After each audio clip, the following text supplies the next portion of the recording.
তারা স্বপ্ন চুরি হতে দেবেন না। স্বপ্ন দেখা আমাদের অধিকার, আমাদের সুযোগ নয়।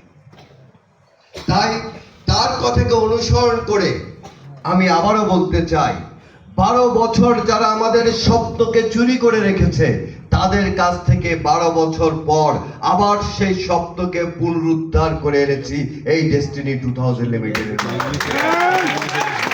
আমরা আমাদের স্বপ্নকে কখনো চুরি হতে দেব না। আমরা কি চুরি হতে দেব? শ্রদ্ধা ভরে স্মরণ করছি এই প্রতিষ্ঠানের প্রতিষ্ঠাতা চেয়ারম্যান আলহাজ মোহাম্মদ হোসেনকে।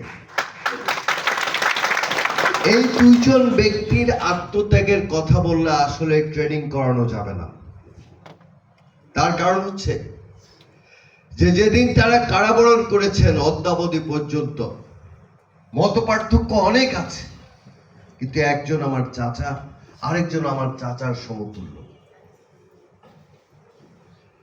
পারিবারিক ভাবে তারা কি হারিয়েছেন শুধু একটু ঘটনা বলি, যে গত 13ই আগস্ট এই বছরের আগের বছর আমার বাবা মারা গেছে।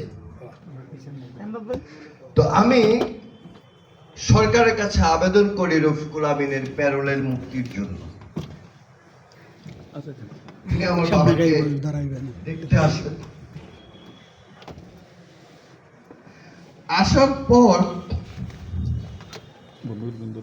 তিনি বারবার বলছিলেন যে আমি এভাবে আমার ভাইকে দেখতে চাই,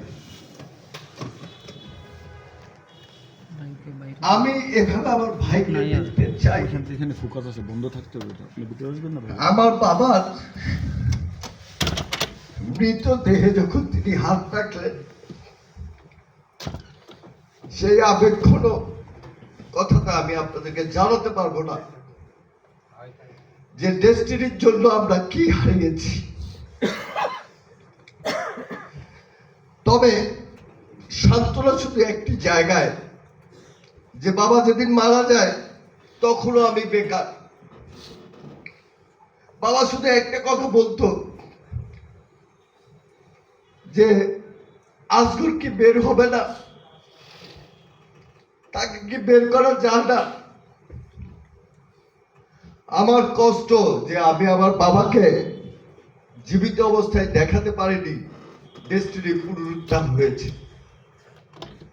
আমি জানি আজকে তিনি পরপারে আছেন, নিঃসন্দেহে তার আত্মা শান্তি পাবে যে ডেস্টিনি আবার ফিরে আসছে, তার ভাইও হয়তো আগামী দিনে আবার ফিরে আসবে। কারণ এই ডেস্টিনির মুক্তির মাধ্যমেই রফিকুল আমিন মোহাম্মদ হোসেনের মুক্তি সম্ভব, অন্য কোনো প্রক্রিয়াই নয়। যে যাই বলুক, যে যাই করুক, আমি জানি যে আমরা কোনো অপরাধ করিনি। আমরা কি কোনো অপরাধ করেছি?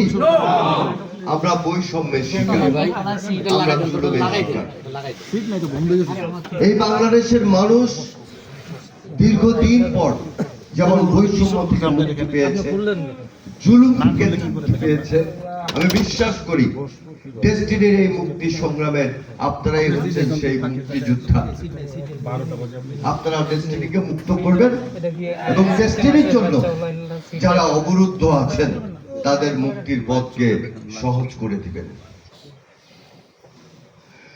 তো যাই হোক, ঘটনাগুলো যখন মনে পড়ে তখন ট্রেনিং এর ভাষা হারিয়ে ফেলি, কথা বলার ধরন পরিবর্তন হয়ে যায়, মনটা